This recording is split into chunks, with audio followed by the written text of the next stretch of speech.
After Ken Carson signed to Playboi Carti in 2019, he has been embracing the role of a protege, with his recent album A Great Chaos placing 11th on the Billboard 200 albums chart, landing him a co-sign from the likes of Drake and Jay-Z. However, this success has come with many conflicts, including a domestic violence dispute and many other violent affairs, almost following the footsteps of his label owner, who himself has a turbulent past marked by controversies and legal issues, which poses the questions: who are the victims of Ken Carson? How has he managed to overcome these allegations while building such a prominent career, and will he ever face the consequences for his actions? On the 19th of August at approximately 4:15 AM, police responded to a phone call to the Grand Bohemian Motel in reference to a battery, where a female stated that Kenyatta Frazier, aka Ken Carson, hit her while they were in their room. She would then provide a sworn written statement explaining the incident, where she stated she came to visit Ken at approximately 5 PM, and that approximately 30 minutes later, Ken attacked her by physically tossing her around the room. She further stated that she sustained a cut to her right ear, a small cut to her nose, and a bruised hip. Ken also supposedly took her phone and would not give it back to her. A couple hours later, at 3 AM, she would be attacked by Ken Carson again. The woman then stated that she left the room but then had to come back due to her leaving disinfectant spray, which she wanted to use to help with her cuts she sustained. But Ken wouldn't open the door for her, so she couldn't get the spray. The police would then ask Ken what was going on and why he thought the woman would call the police, where he acted clueless and didn't know why she would call the police, and that nothing happened. He said the only thing that happened was that he took her phone. He further added that he was a rapper and that he left at approximately 8 PM to perform a show, 3 hours after the altercation with his girlfriend. So in summary, Ken came to visit her at around 5 PM, where they got into a bit of a scuffle. He then left at 8 PM to go perform at a show, where he would come back at 3 AM and they got into a scuffle again. The police stated in a report that they observed a small cut to the woman's right ear, nose, and a possible bruise to her left hip. Then on the 20th of August in 2021, Ken Carson was arrested for domestic violence. However, he would be soon released. He would even contact fans where he stated in messages, "Why do people think I fought a female? I fought a man, lol." However, in the police report, it states that the victim was Ken Carson's boyfriend, so wait a minute. But nah, the police report used the pronouns her, so it's obviously a female that he got into an altercation with. However, just a month later on the 27th of September, the charges would be dismissed. Now this situation is very similar to the cases Playboi Carti has had with domestic violence, who Ken is of course signed to. Playboi Carti would be arrested in 2017 at LAX after he got into a scuffle with his girlfriend at the time, Ruby Rose, where he would be released and get all the charges dropped. Same with his baby mama, Brandy, in 2023, where he nearly put her to sleep over a paternity test. He would then be arrested for domestic violence on a pregnant victim, released, and get the charges dropped again. It seems like a reoccurring thing, and like these opium lawyers are just too good. Sorry to interrupt the video, but if you guys are enjoying so far, I'd appreciate if you could subscribe.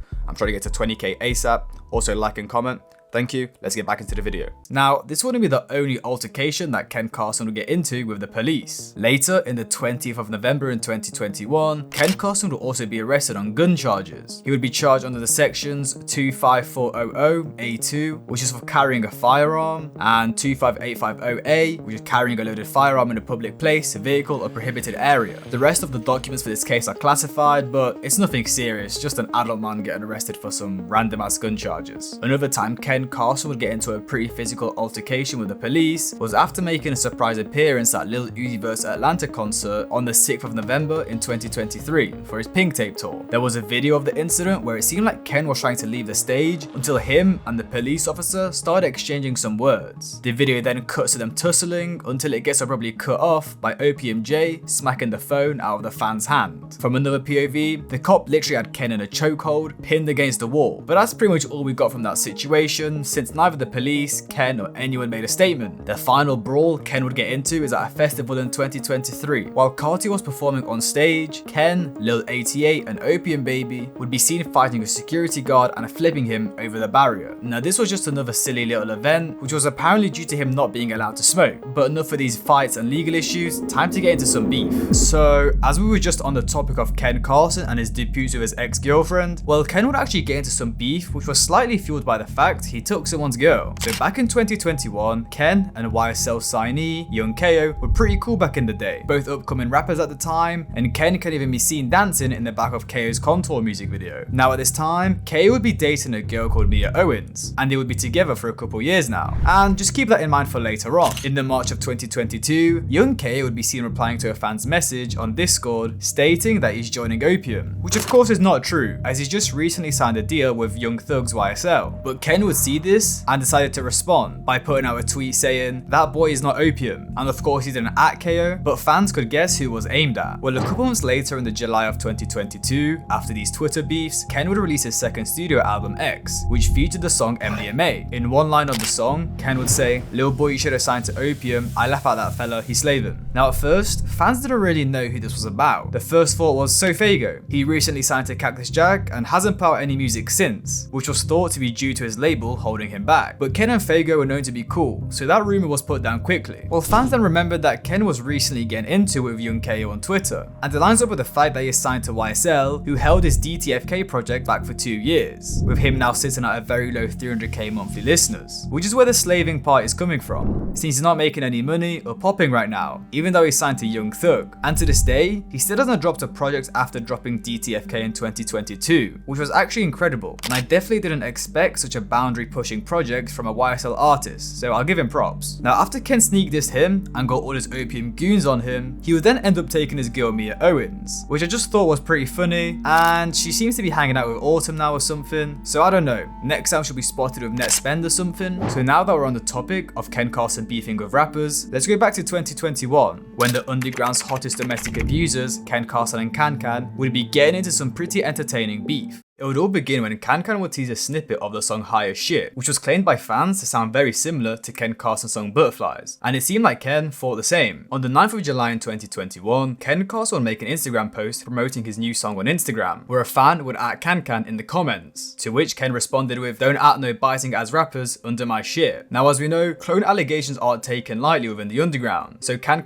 had to come back and stand his ground. He would go on Instagram live calling out Ken, saying fuck Ken Carson, calling him a broke ass fella, and stating they could take over the music scene if he wanted to. Now Ken's music is pretty hard, but I don't know about that one. Fuck Ken Carson, bitch, you figured I got my own way. Fuckers, he done good enough. Broke ass nigga. Nigga, I'm up his for you, cause I do I'll fucking take over this music shit right now if I want to. Then a short time later, Ken would bite back by previewing the song Teen Bean, which had the lines, "He wanna be like me, yeah, he wanna be like Teen X.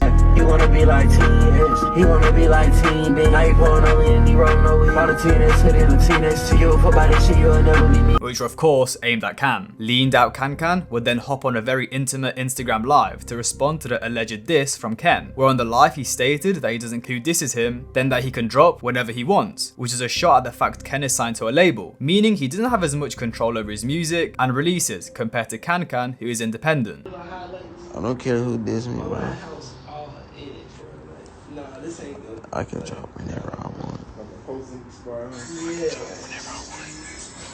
And after this Instagram live, this beef would go silent for about a year, but randomly a year later, Summers would come out and post an Instagram story with a table of a bunch of streaming numbers for many underground artists. And shortly after Summers posted that, Ken would put out a series of classic tweets. "Post your shows, gang. Your fave is yet to tour, it won't sell. Rap cat boy, shut up." Now at first, fans thought this was aimed at Summers, as of course, he was showing his streaming numbers, which were higher than Ken's at the time. So the tweets were a response to Summers, basically saying, "Yeah, you got more streams than me, but you're yet to tour, and when you will, you won't sell any tickets." And then the rap cap tweet, well, that could have been aimed at Summers as well, because he went from a plug and be lover boy to dropping Fallen Raven, becoming a street rapper overnight. But Summers would have come out with a screenshot on a story of his DMs with Ken Carson, where Ken had sent Summers a screenshot of his DMs with Ken, which read, "Shoot my fade gangster," to which Can ignored. So then Ken sent that to Summers to get Can to respond. Summers would also caption the screenshot on a story with, "Man, that dude ain't talking about me," meaning apparently all those tweets were about Can, which I don't think they were, but I think Ken just didn't want to beef Summers at the time. A short while after those tweets, Can would drop the diss track titled "Post Your Racks Gang" in the same style Ken Carson tweets in, which was a reference to his original Post Your Shows Gang tweet, with the cover art from the diss being "Heard he signed for a scat," which was Can coming at Ken for having a low advance in his Opium contract. But overall, the diss wasn't anything crazy. I mean, they don't have a lot to talk about, they're just mostly internet dudes. In one line, Can said, "Rap fellas brag about out shows, I made an M off clothes, which I guess is just Can flexing he makes loads of bread from selling merch. Then in another line, lil fella, nobody copy you, keep that little shit on the floor,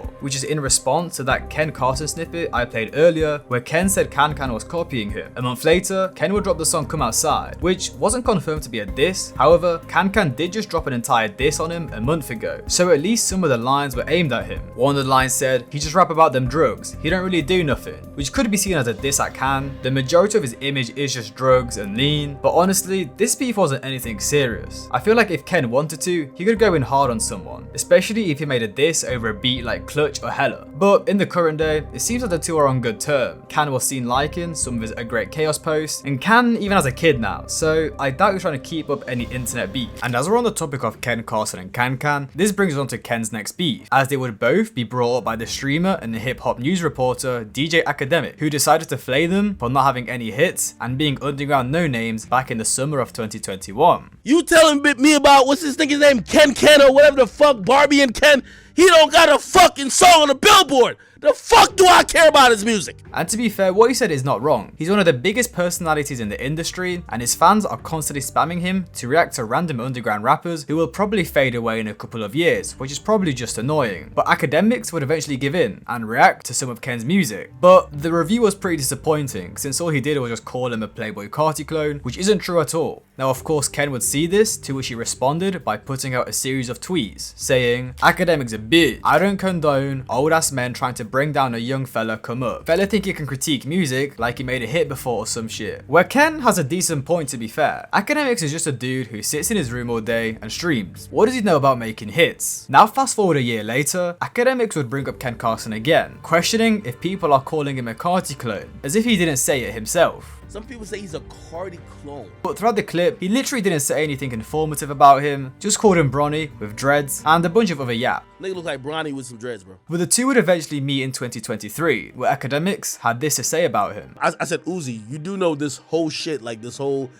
thing you created, you're like the epitome and like you're the height of creativity. It ends with you. And I think he was really not upset, but like he was like taken aback by it, but he was just like, no, definitely not. And he's like, you can't say that when look at these guys. And he pointed at Ken Carson and Destroy Lonely. He gave them mad props. I ain't gonna lie to you, man. He gave them boys mad props. When you hear him talk about those guys, he don't talk about them like they're, oh yeah, they're not like me, or you know what I mean, these are little niggas. Like he gave them the utmost. So y'all will see some of that. He came off very confident, like very confident. He knew what the fuck he wanted to do. Like you could tell, like there was something kind of exuding from him to be like, yo, nigga, I'm gonna be that one. You get what I mean? Now to be fair, that was just some petty beef over the two, but overall, it was nice to see an old head like Academics over the years start to change his opinions on upcoming artists. And then the next beef I'm going to get into is between Ken Carson and Pierre Bourne. Now this would all start in 2021, where a fan asked Ken Carson on Twitter if he would ever want to be on a Pierre Bourne beat, which he replied to with a simple no, which left many fans confused. Pierre and Carti used to be such an iconic rapper-producer duo back in the day, and still now, Pierre makes fire beats, so why would Ken be so against working with him? However, Ken would follow up with another tweet, which read, "Nah, what? That fella told me I wasn't on the same level as him. Ever since that day, I've been going up, no beef. I just want to feel comfortable working. No L, I don't take no L's." So what it seemed like was when Ken was hanging around with Carti during 2019 and 2020, he probably asked for some beats from Pierre, but since Ken was a no-name at the time, Pierre declined, which left a sour taste in his mouth. And to be fair, since then, it has not gone so well for Pierre. In some latey beef with him and Opium Baby, there was a tweet put out which read, "I had to beg bro to let you in the studio,"